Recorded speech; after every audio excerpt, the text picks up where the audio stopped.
Thanks very much. Okay, so Alan Pershing is in the Denver area, Denver, Colorado area, and coming at you from I Take the Lead.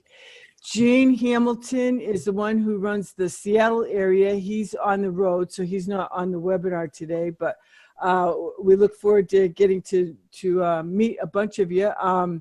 Jeff Mays is here in the Vancouver area, and he's going to be sharing his story, but I'm really glad that you could be here because John Wolf, for instance, mentioned to me at a meeting a couple weeks ago. We had already scheduled this, Jeff, but John didn't know it.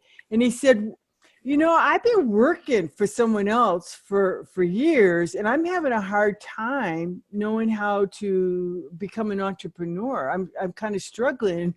I said, you got to get on this webinar. So I'm really glad you could all be here. We should have Lynn be popping up, although he said he didn't get his link yet, but he'll probably be popping in. And I'm going to just turn it over to Jeff, and he can share his story and share some tips for us all.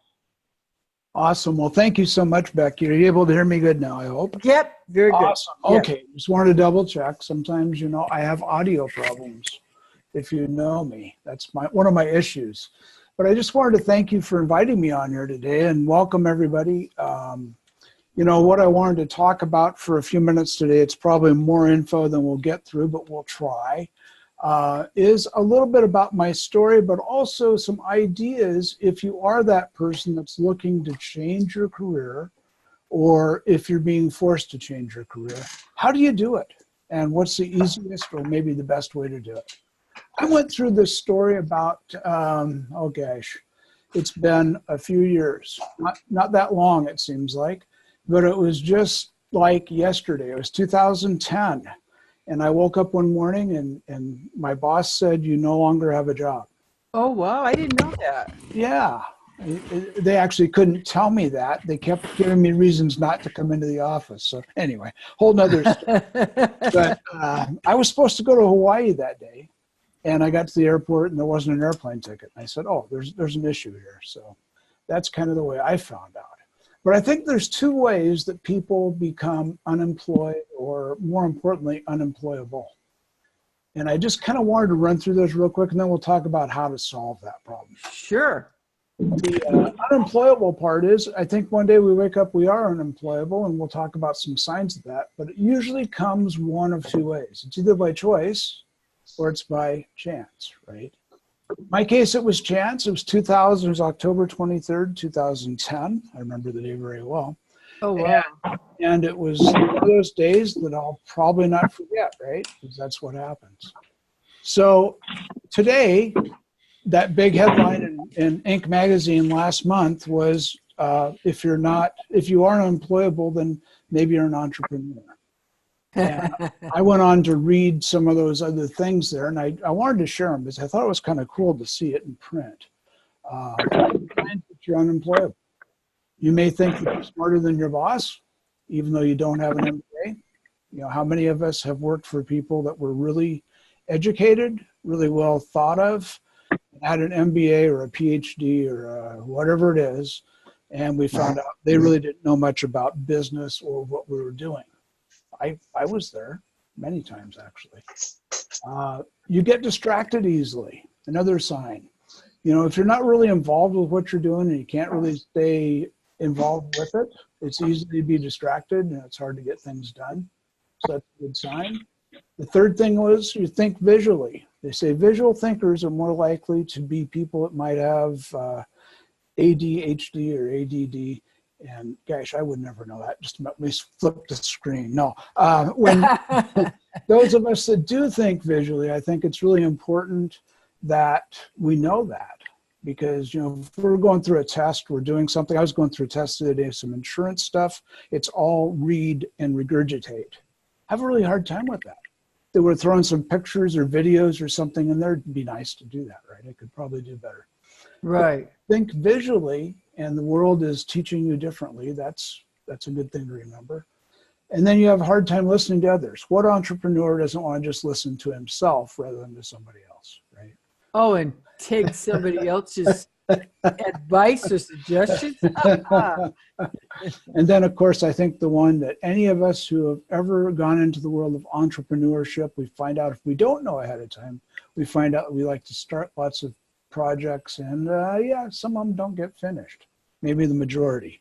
So those are all great signs. I didn't have quite that same thought process when I figured out I was unemployable.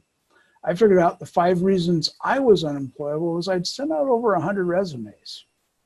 Gosh, you'd think before, when I needed to go look for a job a couple of times in my career, it took me a couple phone calls, I'd have another job. This time, 100 resumes, I think it was about 120, nothing. I'd gone 6 months without a job offer. I couldn't even get a job at McDonald's because I was overqualified. Now that's pretty bad when that happens. You realize, and I found it out very quickly, that I'm wiser, and I use that word nicely. I have more experience, I'm older. You know, most of the people I interviewed with for jobs were looking at me like, oh, I'm a sales manager at a car dealership. I've been here for 3 months. This guy's been a sales manager for 10 years. Was he intimidated? He might have been. So you start thinking about that and you go, yep, I have more knowledge. I have more wisdom. I can do things differently. And all of a sudden, you can't even get an entry-level job, right? You apply for the things, you put nothing on your resume. I did that one interview. It was an entry-level job. I said, I'm just going to put nothing on my resume. I'm just going to say, here I am, and see what they do. Well, of course, they got it out of me. It's hard not to tell a story. Right. They found out that, oh, you're still overqualified. And the 5th thing that I think a lot of people, we don't do anything serious, drastic, whatever, till we're running out of money. And we'll realize all of a sudden that 3 months they told us to have saved up, well, I had about 6 months. All of a sudden that turned into a year, and a year without any income becomes dangerous, right? Oh, absolutely, yeah. You get the feeling of hopelessness, you get depressed, you start thinking, I can't provide for my family. I've done really well for all these years providing for my family, and now I can't. Kind of a bad feeling. So that's kind of where I was towards the end of 2011. And I said, I need to do something different. And I was listening to a coach of mine one day, a mentor of mine, and I was listening to a video, and all of a sudden he said something like, you need to figure out what you want, what you really want. And if you've ever had somebody really get in your head with that idea, I think it's really important you kind of follow through, because if you start to do something that you don't really like, and especially if you're an entrepreneur or you think you want to be an entrepreneur, you need to fall in love with that dream and dream it every day and fall in love and move with it. Because if you don't, it'll never happen. So what are the steps there? How do you do that? Well, you got to find that dream first, right? You say, what do I want? Not just what do I want to do, not just what do I need to do, not just how much money do I need to make, not just am I going to work at McDonald's or Burger King. It's build the dream. What is that dream? And then once you build the dream, once you get that in your head, you need to start to fantasize about it. It may start out as I want to own my own business, I want to be my own boss, I want to do my own thing, but you have to really sit down and think about it and say, how does that look? Where am I sitting? I mean, when you close your eyes and you see that vision of what you're doing each and every day, what's it about? What's it look like? How do you fall in love with that? How you want to work is important. So important, right? So important. So you fall in love with the dream, and then you say, am I willing to do it? Am I willing to take that step? So many of us get stuck at that spot, right? It's tough. And then finally, are you able to do it? Well, you may not know how to do it. You may not know exactly what it is, but being able to do it and say, I can jump and I can go there and I can build that path to get there. You know what's the most important part? Once you've built the path, once you have the dream, it's actually doing it. So that's the hard part for so many people. People die dreaming a dream of grandeur, of doing what they want to do, and they never do it because they never take the first step. That first step is the most important thing.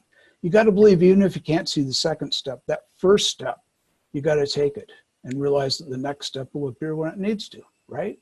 Right. So how did I get there? What was my dream? How did this come to me when I was sitting there 8, 9 years ago, trying to figure this out. Well, I said, here's kind of my basic premise of what I wanted to do. I wanted to have a residual income, multi-generational local business that's capable of supporting my family at the level that we're used to living. I looked at a lot of different things, lots of different residual income businesses out there.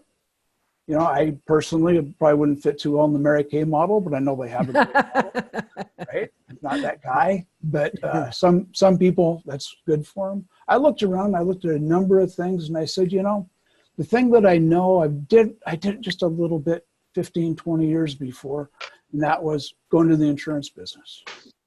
So I looked, I said, I want to become an insurance broker owner, a brokerage owner. How do I do that? How do I build that vision? Every day I think about that. I still do, every morning when I wake up. So I came into the idea at that point. There's my office, by the way. It's got Seahawks on it right now instead of Mariners, but hey, didn't have a good picture today. But the challenges, some of the challenges that I came up with, being a person that had gone to work for 15, 16 years, whatever it was, every day, leave the house at 6 o'clock, get home at about 7 o'clock, didn't know my neighbors. I really wasn't known. Wasn't a lot of people that knew me. If you're going to go in business, people have to know you or they won't find you, right? Right. I didn't know really anybody. I didn't know my neighbors. When you're coming home at 7 o'clock at night and the only thing you can do is think about getting inside and have some dinner and relax, I'm not going to go next door and knock on the neighbor's door. You may say hi in the driveway, but you're not going to sit there and talk to them for a long time. So I really didn't know anybody. I realized that in order to do what I was going to do, I needed some training. I needed to be licensed. I needed to figure all that out. What I really needed was a good mentor. And I really didn't have much money. So when you come down to those things, that realization hits, all of a sudden you start looking around and you go, how do I do this? How would you do it, Lynn? What would you do if you had to start all over again? New town, nothing. Boy, you have to find places to get out and meet people. Obviously, networking groups, chambers. Sometimes it's just establishing, going out and talking to people. Exactly. Yeah. I said, networking. Okay, I'm going to start an insurance business. How do I do networking? When I first heard networking, I thought they were talking about something to do with wiring for computers. I wasn't quite sure what that meant, right? It was kind of a new concept. I'd heard about going to chamber meetings and something like that, but I had no idea what networking meant. So if you're in that boat, and maybe you are, we all take it for granted, right? We all think that networking is something we do naturally, but a lot of people don't. But I want you to understand why I chose that. I chose that because networking through local folks builds a strong local business. You're not just trying to sit on the phone all day and buy leads. A lot of insurance agents do that. Not what I wanted to do. I wanted to be able to connect with people. Just like Lynn said, I need to go out and connect with folks. I need to meet them. You know, people trust and do business with people they know, like, and trust. Everybody agree with that? Oh, absolutely. Yeah. You know, I don't want to do business, especially insurance. You can look at insurance agents as lower than pond scum or whatever, but some people do. But having a good insurance agent is really important because that person can set you up for success or failure when something bad happens. When something happens, you want that person to pick up the phone and help you. That's right. So when I look at that, I want that person to be a professional. I want them to be good. I want to have somebody else tell me that they're trustworthy. I want other people to know them. Know, like, and trust is really the best way to build your business. It might be harder than just going out and buying a bunch of leads and never meeting people. It might be harder than doing an internet business where you just sell stuff on Amazon. But if you want to build something that really sticks, I think it's the best way to go. You want people to know, like, and trust you. Why do I want that? Well, pretty obvious, right? Referral clients are more likely to give referrals. I've built a business of about, I think it's 800 clients now that, you know, when I look at that and I go, they all came from one place.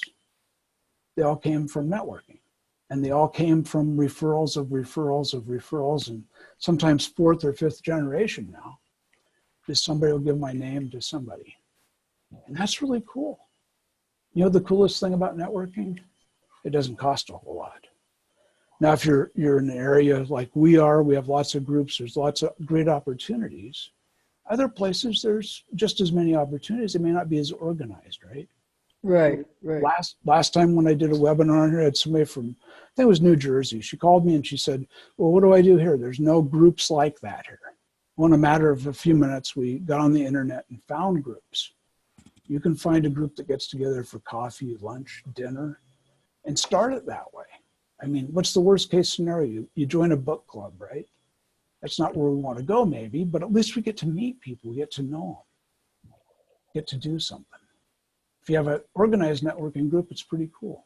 But no matter what, you can attend some free groups. You can go out and find groups that you can join. Don't anything. What's Becky used Meetup, right? There's thousands upon thousands of Meetup groups out there. Right. Probably can find a Meetup group for any concept, any idea you'd ever want to. And a few that you don't want to, right? Right, exactly. I know. Yeah, I think I don't know how many there are now, but when I checked last, there were 4,000 meetup sites just here in the Portland area. There's probably even one for anarchist. Wait a minute. I don't really doubt get together with it. Come on, okay. Yeah, they meet at Starbucks to break a window. So what are some ideas when it comes down to those types of groups? Well, somebody mentioned chambers and associations. You know, there may be a group of folks that get together and talk about different things in your group. Chamber of Commerce is great. Understand there may be a big group of folks. There may be some folks there that may or may not be the right folks, but at least you're getting out meeting people, grabbing their card, saving it for later, right? Right. Leads groups. Where'd my button go? There it is. Leads groups are a great source. I joined a leads group called I Take the Lead, which Becky and Jean started.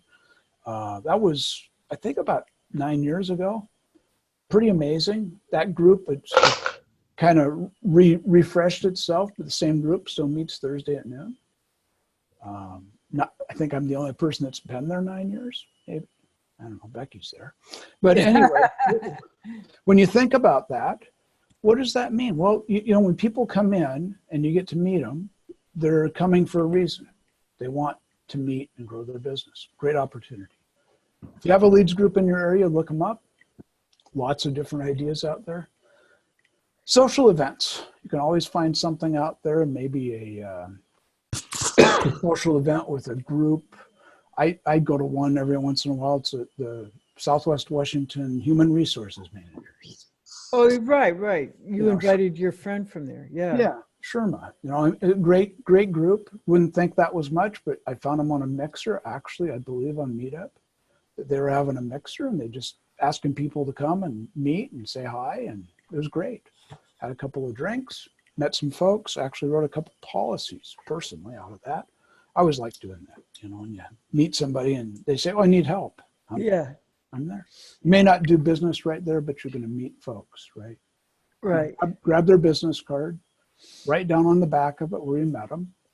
So when you send them a note later, it doesn't look stupid. Yeah, I met you at the chamber. Oh, wait a minute. Or was it the Human Resources Managers? Or was it? No, okay. Just right. Those social events, much less formal than most, right?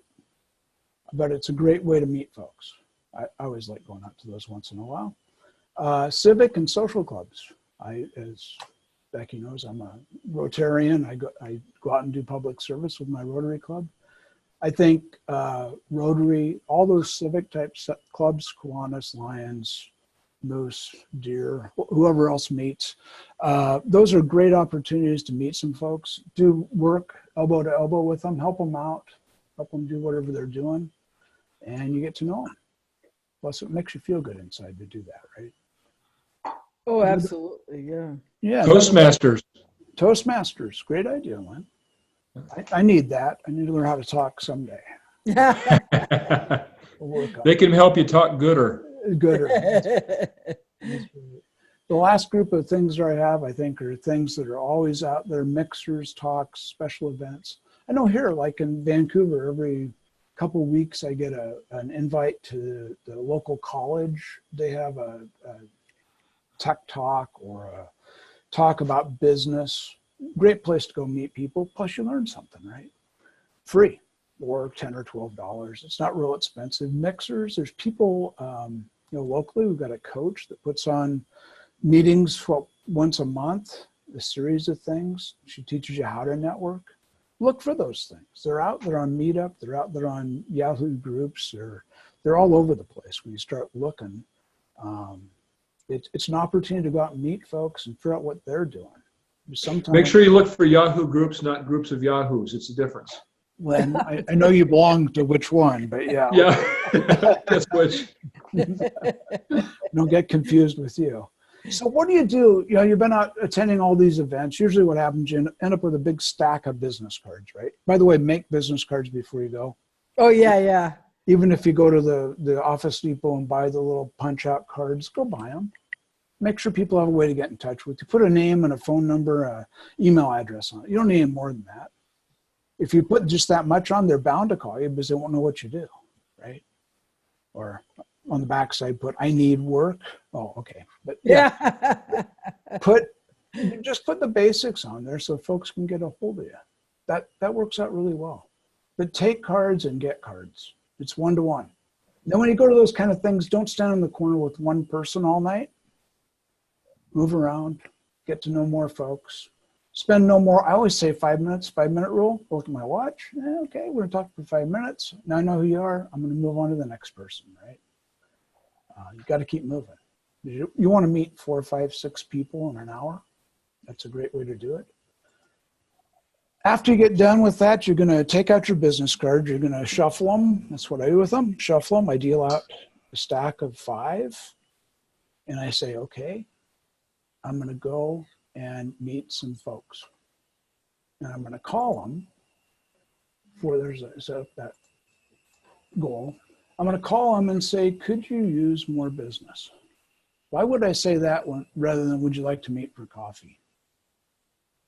Because, well, my interpretation is, would you like to meet for coffee? That's more social. But when you're asking them, could you use more business? That's you're going to teach each other how to refer. Wow. Great idea, Becky. Thanks. You're offering to maybe step up almost into a mentor position in some ways, help them connect versus, hi, can I quote a policy for you? Exactly. Yeah. So, what I do with those things is, could you use more business? Most everybody says yes. I've run into 1 or 2 people that said no. But if they say no, thank you very much. Next time you're low on customers, give me a call. Oh, no. But could you use more business? They say yes. And you go, I'd really like to sit down with you for 10 or 15 minutes so I can understand what you do so that I might more easily refer to you. Didn't say anything about insurance. I didn't say anything about selling them. I want to learn about them, right? That's really what I want to do in that 10, 15-minute time frame, is to learn about the people I'm talking to. So I have a way I do that. I schedule back-to-back meetings. I try to do 4 meetings in 3 hours. That's not too hard. You can rent a local Starbucks seat for less than $1, no, an hour. Get your $3, $4 coffee, right? If you do the fancy thing, it might be $6, but okay. And then you sit there and you talk to folks. They come in, you give them 15, 20 minutes, no more. Why? This isn't a social gathering. I've got a form and a format that I use. And I say, okay, folks, we're going to sit down. I'm going to interview you. Here's the questions I'm going to ask. And when I get done asking, I'm going to turn and give them a form with a pen, which has my logo on it, by the way, and say, I'd like you to know what I do. And I can do that in about 5 minutes, or it might take me 20 minutes to get out of them, right? Right. I'm learning about them. I want to teach them to refer to me. I've done this, I don't know how many times now over the last 8 years, a bunch. I have people every once in a while. A guy come up last week. He said, you know, you taught me something that first coffee meeting we ever had that saved me hundreds of hours. And I said, really? He said, tell me what it is. Time management is one of my favorite things, right? I need to know how to save time. He said, you taught me to only spend 20 minutes with one person. And I was like, that's right. Yeah. And he said, well, before that, I was spending an hour to 2 hours. And I was about their kids and their dog and football practice. And, you know, I mean, it goes on and on and on. That's not what this is about. If you want to get together with somebody and have a really nice social meeting after you meet with them about business, that's cool. Feel free. But the first time you want to schedule that so you can do it. And you want to schedule it in one place so you're not moving around town. I mean, if you schedule in this town, well, we use Portland. Vancouver's not so bad. But in Portland, if you scheduled one in Beaverton at 9 o'clock and one in Hillsborough at 11 o'clock and one back on the east side in Gresham at 2 o'clock, you wouldn't make it. Yeah. Right. You'd be running all over the place. Schedule at one place, central location, invite everybody to that place. Maybe you meet 3 people in Beaverton on Tuesday morning. Maybe on Thursday morning, meet 3 people in Gresham or wherever it is. But pick the spot, invite the people, and remember that it's a business meeting, right? They come in, you're already going to be there. Let them go get their drink. You're not buying them their drink. It's not social. Let them get their coffee or their juice or whatever they're going to have. Sit down and carry on. Ask those questions. You're going to minimize the time that you spend and get it down to where you can do it one time a week, maybe. That's kind of what I'm down to less than that, to be honest. I'm probably doing it once a month now. But you're going to do it on a regular basis. When you're first starting out, I'd say you do 2 days, 2 mornings or afternoons, or do a morning and an afternoon, even better, and schedule 3 hours to meet with 4 people, to meet 8 people in a week. If you meet 8 people in a week, what's going to happen? You're going to have a lot of folks that you know in a month. That's 32 more people than you know, right? Right. 8 a week. So what do I do once I do that? Now I've got their information. I use a little form. If you want that form at the end of the thing, my email will be up there. Just send me an email. I'll be happy to send you a little form I use. I'll share it with you. But I use a form and I write it down. And I also have a CRM system. I'm not going to lie. Insurance business, that many clients, I got to have one. But I keep those in a book. It's by my desk, 3-ring binder, and I keep those forms there for a reason. Those are the people I've met out networking. That's my golden book. If I had one book in my office that, you know, if fire started in the office, I had to run out of the office, that's the book I'd grab. So that's the people I've sat down with, and most of them have referred to me or I've referred to them. I don't want to lose that book. That's really important to me. More important than my computer, probably. But it's you got to have it, right? You got to have a way to do it. You got to have a way to remember those folks. Because what you want to do, as soon as you meet with them, you want to get back to your office or your home or wherever you're going, and you want to find 2 people in that book that you can connect to the person you just met with. There's the secret to networking right there, folks. If you can connect a person with 2 more people that will help them grow their business or be a good source of referrals for them or be a referral for them. If you can connect everybody you meet that way, you will be successful. But I've got to interject here, and Alan and Lynn and you probably all know where I'm going with this, because there are people on this webinar that don't understand how is that going to help you because you're busy helping other people. If you're probably going to explain that, Jeff, but if you, I was until I was. Okay, I'm sorry. There's a law out there. It's called the law of reciprocation. Yeah. You know, if I go out, I met with a gal a couple of weeks ago. She's a publisher. She makes a magazine. Nice lady. Had a nice conversation. Had coffee. Figured out real quick that I don't really know many people in the area she's trying to sell advertising to. Don't really know her community very well. I'm going to learn more about it. But I figured out through the course of conversation, 5 people, which is really unusual actually, but I asked the right questions, figured out 5 people that she could be connected with that would really help her. Sent her 2 right away. One happened to be a handyman. She needed some work done. Another one was a roofer. She needed to do some work on her roof. And within a few hours, those people had connected with her. The next day, she's calling me up saying, you know, I can't believe what just happened. I've been looking for those people for weeks. You connected me in minutes. And now I've got 2 people helping me. I need to do something for you. I've got somebody I want to connect you with. Now, she felt so strong about it, she had to call, which was cool. Oh, very nice. And she gave me a referral, right? I do it with email a lot, right? Because it's quick and it's easy and I can do a lot of them. But by connecting her, she felt like she needed to connect me. It's a good connection she gave me too. Those are the best connections you can get. Didn't happen to be a client that she connected me with. It happened to be another business person that has good mojo with me. He and I will do business together. He'll refer to me and I'll refer to him. And that's really cool because that's how you get really good referrals. You're using other people as your bird dogs, right? You're putting them out there to have them solve your problem of meeting more folks. So the law of reciprocation comes into play here. As soon as you've done that, it's kind of cool. John Wolf has a question, Jeff, which pertains to that. He said, Jeff, of the 2 people you refer the one person to, do you contact the 2 people ahead of time or so share your system on connecting people? You bet. So the way I do it is a mutual email. So I send out an email and the title is always the same, a connection from Jeff Mays. And then I send it to both of them, so 2-way. And the first line would be the person I just met.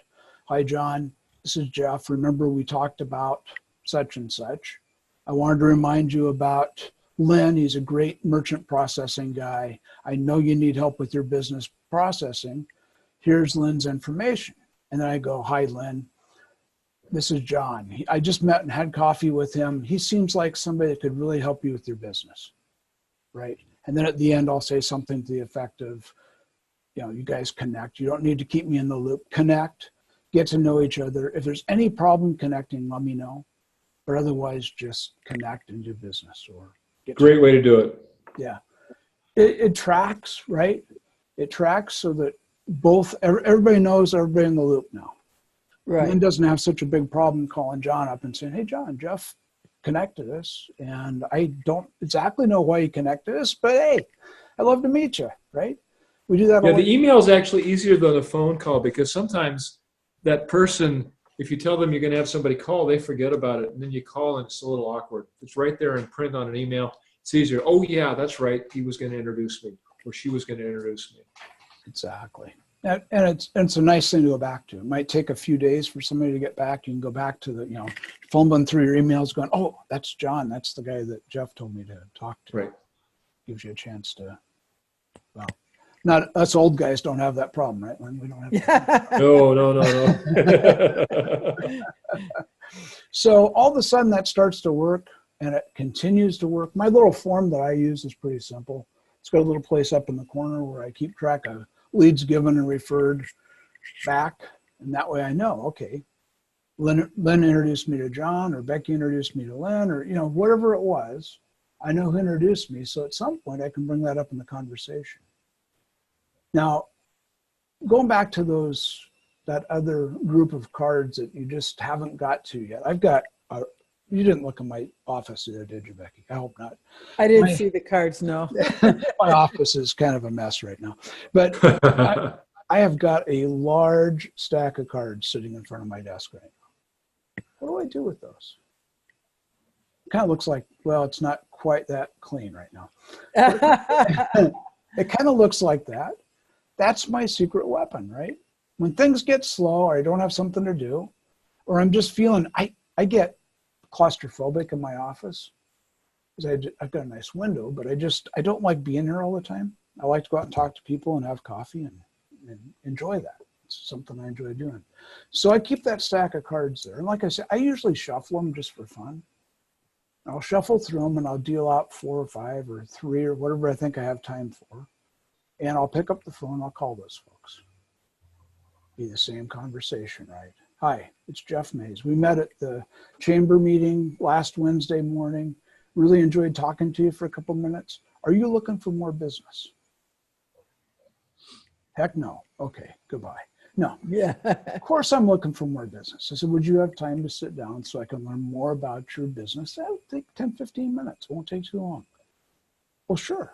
Can we meet at Starbucks, wherever? Really simple, really easy, but that's your secret weapon because everybody, I don't know any business person that doesn't have a stack of cards. And they're people we may not even remember. You can pull that off too.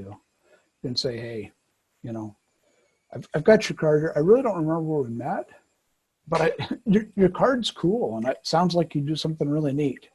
I'd like to sit down and learn more about you. Would you have time? You can pull anything off. You know, I'm a sales guy, so you have to come up with weird stuff sometimes to get people's attention. But that's what we do, right?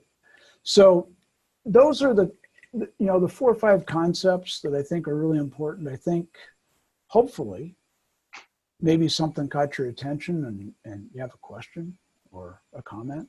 Or as I always say, no criticisms except for Becky. Yeah. Well, for me or from me? Yes. Oh, yes. Jeff, you made a point about getting out of your office and going a little stir crazy.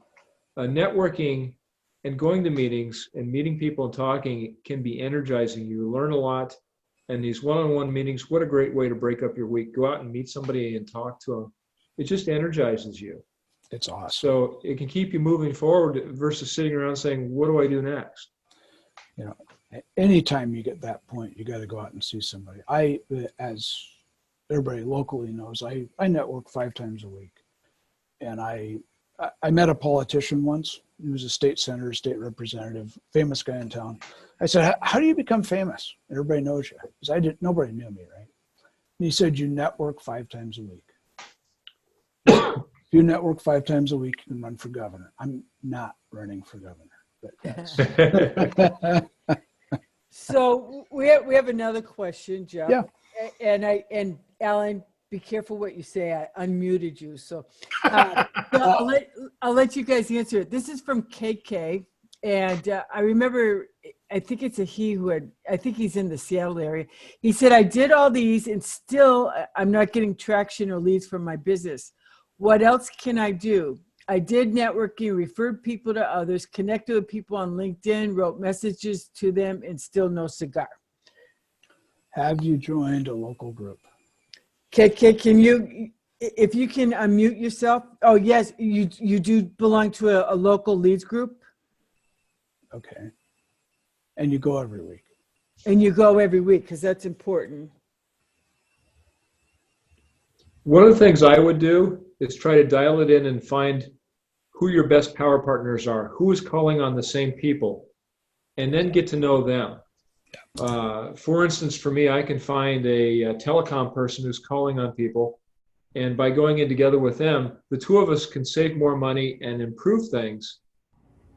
So it might just be partnering up with the right person, and all of a sudden things start happening. So KK, can we ask you what business category are you in? You don't have to tell us exactly. Right. Yeah, and there's always a time delay. Software. Oh, that explains it. Software. People don't understand it. Yeah, that's why we started B2B groups here in the Portland area. We have one up in Bellevue. Now, KK, I remember when you registered, I really don't, I was thinking it was Seattle. It might not be. But you need to, it's like Lynn said, you need power partners. Yeah, it is Seattle. I would share, because I sent you a message to contact Gene. He has a Bellevue business to business group, and that's really where you need to be, is a B2B group with people who are calling on your clients. So look at power partners too, KK. You know, if you're in software, I don't know what kind of software you do, but if you're in software development, there's probably somebody out there in IT solutions, or, you know, somebody that's doing networking inside the walls that knows the folks that you need to know. Exactly. Yeah. Think about an IT person. If you're doing like accounting software, find people that are doing payroll, consulting with that type of financials for businesses. You just have to dial in a little more specifically to find the people who are going to understand what you do and be able to explain it to their clients. You're not competing, you're helping them together. Yeah, I think, Lynn's a perfect example of that. Not everybody needs merchant services, but he's able to refer a lot of folks to people that do have merchant services. So it works out. Right. Right. Exactly. And I can't help but we have Tim here on the webinar, and he's very specific what he does. Here's Tim right now. The power partner isn't always obvious. I'm getting leads from web developers who I thought at first were competitors, but once we determined what niche we each filled, we discovered we were complementary. Exactly. Awesome. Yeah. Yeah. Don't be afraid of somebody that looks like a competitor. You have different niches. I would never work with a bank, ideally, because they do merchant processing, but my clients need better bankers, and bankers need somebody who can take their high-risk clients. It works out well. Even though it looks on the surface like we're competitors, we can work together very well. Yeah. That's awesome. Now, Serena says, hey there, can I get information on the Bellevue contact? Sure. It's Gene Hamilton is in, and if you're on Meetup, I every single person who gets on Meetup, I send you his information. It goes, it's on the Meetup itself, and then I also put a message on each profile. But his phone number is 425-466-6509. Oh, actually, I'll put it on here. And his email is gene@itakethelead.com.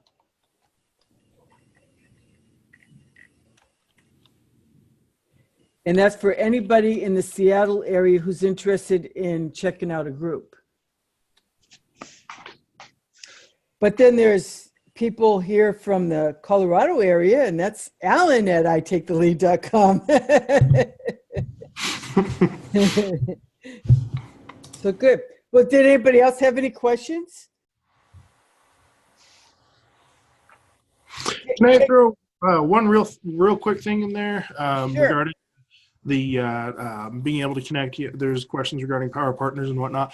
Being able to identify and articulate your ideal client is huge, especially in networking, because the more specific you are, and this goes to software consultancy, to really anyone at networking, the more specific you can be with who you're looking for, the more success you'll have in actually getting referrals, because that specificity actually allows you to remain top of mind and allows you to be memorable. So knowing, again, who your ideal client and being able to articulate that is huge. Just wanted to throw that in there as well. Thank you. Exactly. Tim Hare's on here, and Tim's really good because he does software consulting, customization. He's good at telling a story of, this is a client and here's how I help them. Mm-hmm. And with something that people aren't as aware of, that's critical. Absolutely. Yeah. Because Tim, he'll share a story and the light goes on. It's like, oh, yeah. Exactly. Then you say, wow, I know somebody that could use you. Yeah. And I totally agree with you, Alan. And Jeff and Lynn and I all know how crucial that is. So many times people, we had a financial advisor. Remember, Lynn, you want to tell the story of the guy in the program? Oh, my God. Yeah, poor guy. He go to give his elevator speech, and he was so afraid of missing something, it turned into a 20-minute presentation. And because he was afraid of missing something, he wasn't able to tell, and we all tried to help him. He gave up on financial services and went back in the Army. Yeah. Yeah, he gave up altogether. It was sad, but a sharp guy, but he just couldn't dial it in that this is, we gave him some tips. Just say this, ask for this. Like I always tell people, listen, if they have a pulse in a checkbook, that's my client. No, I don't say that at all. But that's kind of what he, Oh, they gotta have a credit card, right? yeah, yeah. You better watch it, Lynn. That's what people are going to take away from this. And well, Lynn said that. Yeah, that's what you don't want to do. You want to say, here's who I can help, and here's how I can help them, and here's why I can help them. Exactly. Let me see if we have any. So, KK, did that help you?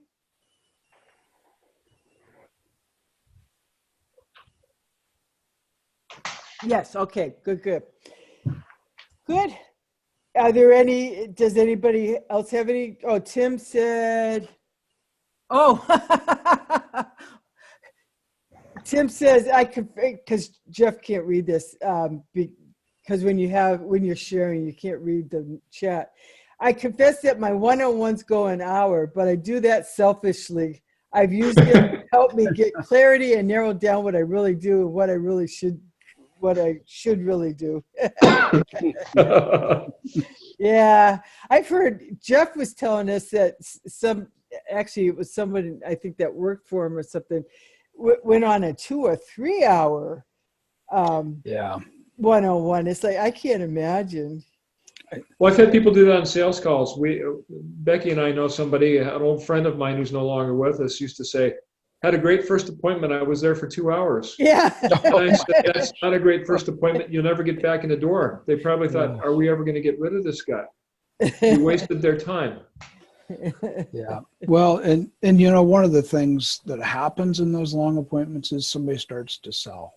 And I didn't say it, but I will say it. If you're in one of those one-on-one appointments, do not sell. Yeah. That's not the place for it. No matter what happens. If somebody starts to sell, just say, hey, you know, I'd love to hear your sales pitch, but let's do it another day. Yeah. Yeah. You can do it very, very kind, right? You can do it. Because, you know, you may really be interested, but just don't get in the habit of doing it. That's smoother than me, Jeff. I usually just yell earthquake and run from the room, which works. Really? Oh. I shake the table so they believe me. I'm not, don't anybody ever try to sell me. I am not smooth at all. You know how I feel when you get done. Oh, so well, it looks like we've got everybody's questions answered. So thank you, Jeff. I appreciate it. Thanks, Lynn. I see you found us finally. Oh yeah, yeah. It just took a minute. Yeah, yeah. I saw you popped up. And thank you. I got a question. Yeah. No, Becky. So the first meeting, you don't want to sell. You don't want to even bring it up. You just want to learn about them. You know, have a script written out, though, Jeff, like what you said, and then have another piece of paper and also give it to them. Anyway, vice versa, though. So, but do not sell at all, though. And then how do you approach, what's a good phrase to say, can we talk about, you know, each other's product if you're interested in it at another meeting? Is that how you kind of word it? So John, send me your email, drop me a note, and I'll send you that form I use, because it will really lead you through that whole thing. But what I do is I never try to sell somebody I meet with. I'm looking for leads from them. Now, everybody does that a little bit different. But the folks that I meet with, if I give them a referral or two, they will have to give me something back. You know, that's just what you feel like. If somebody gives you something, you want to give them something back. So if that ends up being, if that something ends up being, you know, the fact that I get to quote them, that's great. But if that something is they give me 2 other people they know, that's great too. So don't even look at that as a sales experience. Look at that as an opportunity to get to know somebody that's going to be a partner of yours. You know, you want them to teach you how to sell for them, and you want to teach them how to sell for you.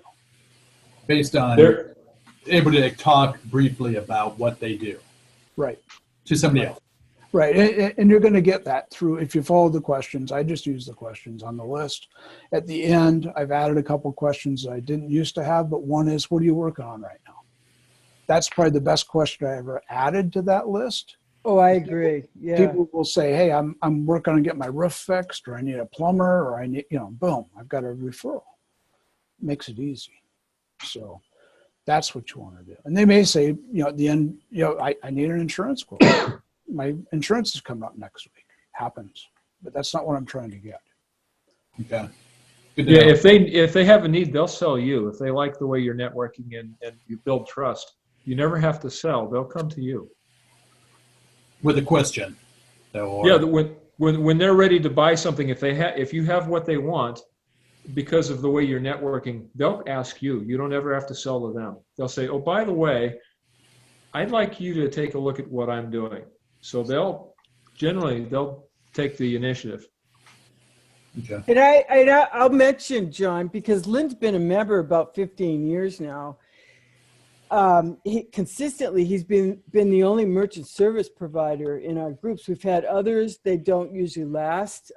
We have someone now that I think might also last over in Vancouver area, but Lynn never sells. Lynn, somebody comes with a new business, they might even ask Lynn, but Lynn they really have to want Lynn's services. But Lynn gets a lot of referrals and has gotten a lot of referrals over the years.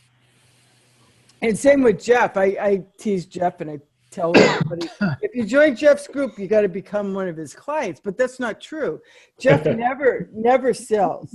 But they come, because he shows up week after week after week. He takes on a leadership role. And they go to him because they know they might be able to save money, or their own insurance agent pissed them off, to be frank, or whatever. But Jeff, how many leads did you get last year? Because I know you keep track. I haven't redone it for the rolling year, but the end of the year was 86. 86. Okay. 86 leads that he got last year. So yeah. Yeah, and I'm guessing it's over 100 if I roll the year.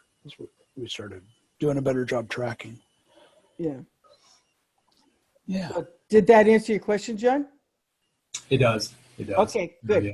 And, Good. I think with handling the networking from what you're teaching or what you're explaining about in this last 45 minutes, Jeff, you just have to schedule. Part of being an entrepreneur, you have to schedule the time and just do it. And then when the time is over, got to get back to your next task that you have to do that day. But scheduling it, writing it down, and that's part of your daily, weekly routine, and you just get used to it, right? I mean, it's how you're going to be getting good at it then. So Yeah.